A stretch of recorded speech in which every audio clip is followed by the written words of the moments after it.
अस्सलामुअलैकुम students, welcome to my channel education with Asma. मैं हूं अस्मा और मैं आज आपको बताऊंगी ज्योमेट्री के कुछ बेसिक कॉन्सेप्ट जो कि बहुत ज़रूरी होते हैं और अक्सर बच्चे इनको भूल जाते हैं। चलें आए स्टार्ट करते हैं आज की अपनी क्लास। सबसे पहले है पॉइंट। अब पॉइंट क्या होता है, पॉइंट देख लेते हैं कि पॉइंट क्या होता है। A point represent the location of any object. Point किसी भी मुकाम, किसी भी चीज़ के या किसी भी ऑब्जेक्ट के मुकाम को या लोकेशन को जाहिर करता है। दोबारा रिपीट कर देती हूँ। A point represent the location of any object. Point किसी भी ऑब्जेक्ट के मुकाम को या लोकेशन को जाहिर करता है। A point can be represented any English letter. और पॉइंट को हम किसी भी इंग्लिश लेटर से जाहिर करते हैं। अगर मैं इसकी मिसाल आपको दूं तो यहाँ पे देखिए, ये दो गर्ल्स हैं, एक का नाम अस्मा है और एक का नाम आयशा है। Ayesha is standing on point A and Asma is standing on point B. यानी आयशा पॉइंट ए पर खड़ी है और अस्मा पॉइंट बी पर खड़ी है। तो ये क्या हुआ कि पॉइंट किसी भी मुकाम, किसी भी ऑब्जेक्ट के मुकाम को या लोकेशन को जाहिर करता है और पॉइंट को किसी भी इंग्लिश लेटर से जाहिर किया जाता है। और पॉइंट ऐसे लगा देते हैं, ये पॉइंट, ठीक है, ये पॉइंट है। उसके बाद आ जाते हैं हम लाइन। अब लाइन क्या होती है? A line extend from both ends and therefore has no end point. And दोबारा दो दफा लिख दिया मैंने। And has no end point. क्या होगा? A line extend from both ends and therefore has no end point. Line का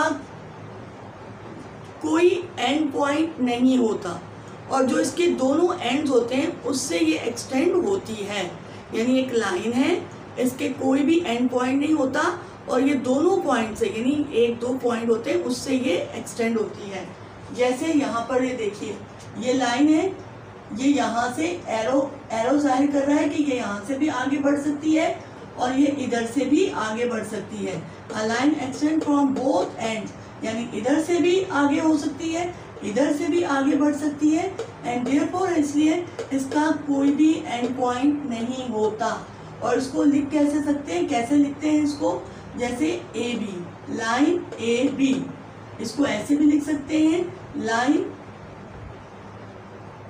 B A, line A B और लाइन बी ए।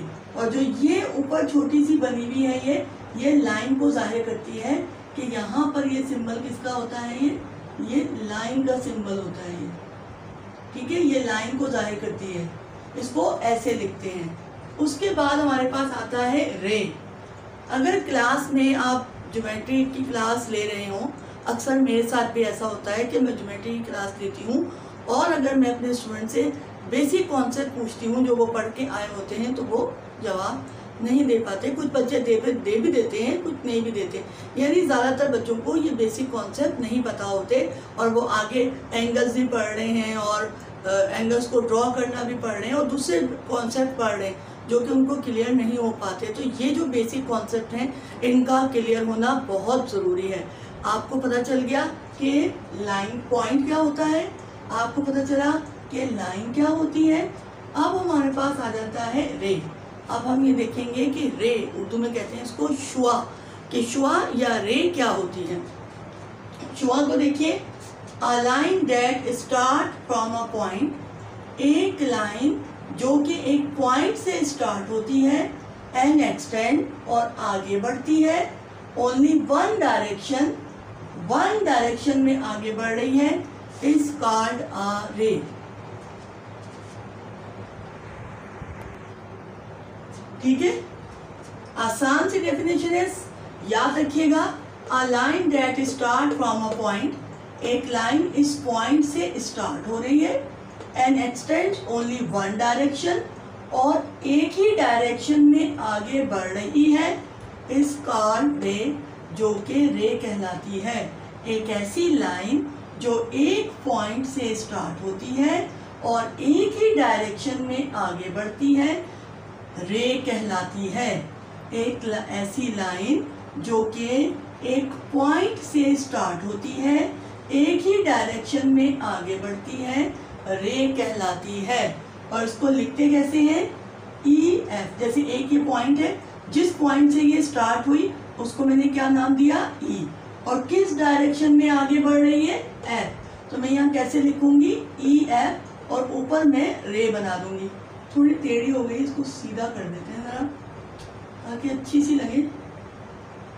ठीक है, ये रे, इसको लिखा ऐसे जाता है। अगर आप कहीं लिखा हुआ देखो, अगर ऐसा लिखा हुआ देखो तो आप समझ जाना कि ये रे है, क्योंकि इसका एक पॉइंट है, उस पॉइंट से स्टार्ट हो रही है और एक ही डायरेक्शन में आगे बढ़ रही है। अगर आपको कहीं ऐसा लिखा हुआ नजर आए, यानी ए बी, और इसके दोनों डायरेक्शन, यानी ये लाइन है, इस डायरेक्शन में भी आगे बढ़ रही है और इस डायरेक्शन में भी आगे बढ़ रही है, तो ये क्या होगी? लाइन। और ये क्या होगी? रे। और पॉइंट तो आपको पता ही है कि किसी भी ऑब्जेक्ट के लोकेशन को जाहिर कर रहा होता है। ठीक है, अब हम आ जाते हैं लाइन सेगमेंट। लाइन सेगमेंट नाम से ही जाहिर है, सेगमेंट किसी चीज का एक हिस्सा, एक सेगमेंट। ठीक है, एक टुकड़ा। अब यहाँ पर देखो इसकी डेफिनेशन क्या है? A straight line joining two points is called a line segment. एक सीधी लाइन जो कि दो पॉइंट को ज्वाइन कर रही है। एक पॉइंट ये है, जरा डार्क कर देती हूँ ताकि नजर आ जाए। एक पॉइंट ये है, एक स्ट्रेट लाइन, एक सीधी लाइन जो कि दो पॉइंट्स को ज्वाइन कर रही होती है, लाइन सेगमेंट कहलाती है। ठीक है, a line segment has two end points. Line segment के टू एंड पॉइंट्स होते हैं, इसलिए हेंस इट इज फाइनाइट। ये फाइनाइट होती है, यानी ये लिमिटेड होती है। ये यहाँ पे इसका एंड पॉइंट हो गया, यहाँ से स्टार्ट हुई और यहाँ इसका एंड पॉइंट हो गया। ये लिमिटेड है, ये फाइनाइट है। ठीक है, और इसके दो एंड पॉइंट होते हैं, यानी ये पॉइंट है, यहाँ से भी आगे नहीं बढ़ सकती, यहाँ से भी आगे नहीं बढ़ सकती, बस यहाँ खत्म हो गई, यहाँ से शुरू हुई, यहाँ खत्म हो गई। जैसे ये रे है, ये एक डायरेक्शन में बढ़ती है, लाइन दोनों डायरेक्शन में बढ़ती है, लेकिन लाइन सेगमेंट का जो है फाइनाइट होती है और इसकी लिमिटेड होती है, और जो दो पॉइंट्स को ज्वाइन कर रही हो वो लाइन सेगमेंट कहलाती है। अब इसको लिखते कैसे हैं? अच्छा, मैंने इसका ये जो पॉइंट है, स्टार्ट पॉइंट, स्टार्टिंग पॉइंट, उसको मैंने एस का नाम दिया, और जो इसका एंड पॉइंट है उसको टी का नाम दिया। तो इसका नाम होगा, इस पूरी लाइन सेगमेंट का नाम है एस टी, और इसको ऐसे लिखा जाएगा। मैं ऐसे भी लिख सकती हूँ, टी और एस। तो टी और एस, ये जो मैं निशान बनाऊंगी, ये जो बना के दिखा रही हूँ, ये निशान है लाइन सेगमेंट का, ये सिंबल है रे का, और ये सिंबल है लाइन का। ठीक है, इतनी बात समझ में आ गई? हमने क्या पढ़ा? पॉइंट, उसके बाद क्या पढ़ा? लाइन, उसके बाद क्या पढ़ा? रे, उसके बाद लाइन सेगमेंट। अब आ जाते हैं पैरेलल लाइन। पैरेलल लाइन बहुत इंपॉर्टेंट है। अक्सर जो स्टूडेंट होते हैं, इवन की क्लास 10 के भी जो स्टूडेंट होते हैं, उनको भी क्लियर नहीं होता कि पैरेलल लाइन क्या होती है। देख लेते हैं कि पैरेलल लाइन क्या है। Lines that are equally apart, ये नोटेड है ये पॉइंट कि lines that are equally apart and that do not meet are called parallel line. ऐसी लाइन्स जिनका दरमियानी जो डिस्टेंस है वो इक्वली हो, यानी इक्वल हो। दो ऐसी लाइन जिनका दरमियानी जो इनका दरमियान का डिस्टेंस है वो इक्वल हो, और दे डू नॉट मीट, जो आगे बढ़ के आपस में ना मिले। अगर मैं इसको, ये एक पैरेलल लाइन है, ठीक है, ये पैरेलल लाइन है। अब मैं इनका दरमियानी डिस्टेंस इक्वल है, अब मैं इसको आगे बढ़ाती जाऊँ, इसको भी आगे बढ़ाती जाऊँ, ये बढ़ती जाएगी, लेकिन ये आपस में, इसके कोई भी पॉइंट इसका आपस में नहीं मिलेगा। पैरेलल लाइन क्या होती है? ऐसी दो लाइन जिनका दरमियानी डिस्टेंस जो है वो इक्वल हो, और वो किसी भी लोकेशन पर, किसी भी मुकाम पर आगे बढ़ें और किसी मुकाम पर आपस में ना मिले, आपस में ना ज्वाइन हो, तो वो क्या कहलाती हैं? पैरेलल लाइन कहलाती हैं। अब यहाँ पर देखो, यहाँ देखिए, इसको जरा मैं रब कर देती हूँ।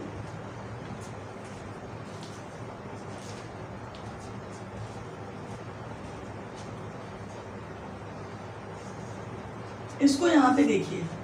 आप एक बात और याद रखिए कि पैरेलल लाइन की डिस्टेंस को एरो से जाहिर किया जाता है, इसकी डायरेक्शन को। यहाँ पर एक लाइन है और यहाँ पर एक लाइन है। अब इनका दरमियानी डिस्टेंस जो है वो तो इक्वल है, ठीक है। अब ये यहाँ से नीचे भी आगे बढ़े या इधर भी आगे बढ़े या ऊपर भी जाएं, ये आपस में नहीं मिलेंगी, तो ये दोनों क्या हुई? ये पैरेलल लाइन हो गई। अब आप यहाँ देखिए, ये लाइन एक है और ये लाइन एक है। अब इनको मैं आगे बढ़ाती हूँ, इसको भी आगे बढ़ाती हूँ, ये तो मिल गई, तो ये दोनों क्या है? पैरेलल लाइन नहीं हुई। इसी तरह ये देखो, इसकी डायरेक्शन ये है, इसकी डायरेक्शन ये है। अब अगर मैं इसको आगे बढ़ाती हूँ और इसको भी आगे बढ़ाती हूँ, तो ये दोनों मिल रही हैं, और ये तो दोनों ही मिल रही हैं, ये भी नहीं है। ये पैरेलल लाइन नहीं हो सकती, ये पैरेलल लाइन नहीं हो सकती, ये पैरेलल लाइन है। अब यहाँ पर देखिए, क्या ये दोनों लाइन पैरेलल लाइन है? इसको देखिए, डेफिनेशन देखिए कि a lines that are equally apart, ये दोनों के दरमियानी डिस्टेंस इक्वल है। यहाँ देखिए कितना है, यहाँ देखिए कितना है, ठीक है। दूसरे do not meet, do not meet, नहीं मिलना है। अब मैं इसको आगे करती हूँ, कोई प्रॉब्लम मेरे साथ हो रही है आज, मेरी लाइन सीधी नहीं आ रही, और इसको आगे करती हूँ, ये तो मिल गई आपस में। और पैरेलल लाइन तो वो होती है जिनको आपस में मिलना ही नहीं है, तो ये पैरेलल लाइन हुई, तो ये भी पैरेलल लाइन नहीं है। पैरेलल लाइन कौन सी है? ये है। पैरेलल लाइन कौन सी है? ये है। अब हम पढ़ते हैं ट्रांसवर्सल लाइन और परपेंडिकुलर लाइन। अब हम देखते हैं परपेंडिकुलर लाइन और ट्रांसवर्सल लाइन, ये दोनों लाइन क्या होती हैं और इनकी एग्जांपल अपनी डेली लाइफ में देखते हैं। परपेंडिकुलर लाइन सबसे पहले देख लेते हैं क्या होती है। When two lines intersect each other, when two line, जब दो लाइन, यहाँ पे एक लाइन है A, ये A है, जब दो line, when two line intersect each other, जब दो लाइनें एक दूसरे को इंटरसेक्ट करती हैं, कब करती हैं? 90 डिग्री के एंगल पर। When two line intersect each other at a 90 degree angle and right angle, they are called perpendicular line। जब दो लाइनें एक दूसरे को, एक लाइन है AB और एक लाइन है XY, ये AB और XY ये दोनों एक दूसरे को इंटरसेक्ट कर रही हैं, एक दूसरे को काट रही हैं, एक दूसरे से मिल रही हैं, किस पर? 90 डिग्री के एंगल पर। तो ये दोनों लाइनें एक दूसरे की परपेंडिकुलर लाइन कहलाएंगी। ठीक है, समझ में आ गया कि जब दोनों लाइनें एक दूसरे को 90 डिग्री के एंगल पर इंटरसेक्ट कर रही होती हैं, तो ये दोनों लाइनें एक दूसरे के परपेंडिकुलर लाइन कहलाती हैं। अब है ट्रांसवर्सल लाइन। ट्रांसवर्सल लाइन को समझना बहुत ज़रूरी है, इससे कुछ एंगल भी बनते हैं। उन एंगल का आपको समझ में नहीं आएगा जब तक कि आप ट्रांसवर्सल लाइन आपको समझ में नहीं आएगी। ठीक है, ट्रांसवर्सल लाइन का आपको समझना बहुत ज़रूरी है। इससे आगे मैं आपको एंगल्स बताऊंगी। जब एंगल, इससे आगे मैं ज्योमेट्री को कॉन्सेप्ट अब लेकर ही चलूंगी, तो उसमें आपको ट्रांसवर्सल लाइन का कॉन्सेप्ट क्लियर होना बहुत ज़रूरी है। अब यहाँ पर आ जाते हैं, ट्रांसवर्सल लाइन क्या होती है? A line that intersects two or more than two parallel or non parallel line, यानी जब एक ऐसी लाइन जो कि अ लाइन दैट इंटरसेक्ट, यानी एक लाइन जो दो या दो से ज़्यादा parallel or non parallel line को इंटरसेक्ट कर रही हो, उस लाइन को हम ट्रांसवर्सल लाइन कहते हैं। डेफिनेशन पूरी देख लेते हैं। A line that intersects two or more than two parallel or non parallel line at different points is called a transversal line. यानी कि एक ऐसी लाइन जो दो पैरेलल लाइन या दो नॉन पैरेलल लाइन को डिफरेंट पॉइंट्स पर इंटरसेक्ट कर रही हो, उसे हम ट्रांसवर्सल लाइन कहते हैं।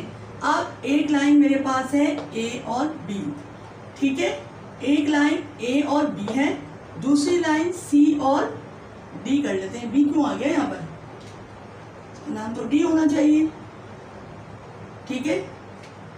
अब यहाँ पर देखिए एक लाइन ए बी है, दूसरी लाइन सी और डी है, और एक लाइन इन दोनों लाइन को इंटरसेक्ट कर रही है। तो ये वाली लाइन जो कि आर एस है, इसका नाम आर एस है, ये लाइन कहलाएगी ट्रांसवर्सल लाइन। यहाँ पे तो ये दोनों लाइन पैरेलल हैं। क्यों पैरेलल हैं? क्योंकि इनका दरमियानी जो डिस्टेंस है वो इक्वल है और ये दोनों किसी भी लोकेशन पे आपस में नहीं मिलेंगी, एक दूसरे को इंटरसेक्ट नहीं करेंगी, इसलिए ये दोनों पैरेलल लाइन है। अब यहाँ पर देखो, ये तो एग्जांपल थी पैरेलल लाइन की, ये एग्जांपल है नॉन पैरेलल लाइन। अब जनाब ये नॉन पैरेलल लाइन क्यों है भाई? इसलिए है कि इनका दरमियानी डिस्टेंस इक्वल नहीं है, और दूसरे जब ये आगे एक्सटेंड होंगी तो ये दोनों आगे जाकर एक दूसरे को इंटरसेक्ट करेंगी या एक दूसरे से मिल जाएंगी, इसलिए नॉन पैरेलल लाइन है। अब एक इन दोनों बिचारियों नॉन पैरेलल लाइंस को एक लाइन जो कि एल एम है इंटरसेक्ट कर रही है। तो ये जो एल एम है ये ट्रांसवर्सल लाइन है, और ये भी ट्रांसवर्सल लाइन है। ऊपर हमने क्या पढ़ा? Perpendicular line.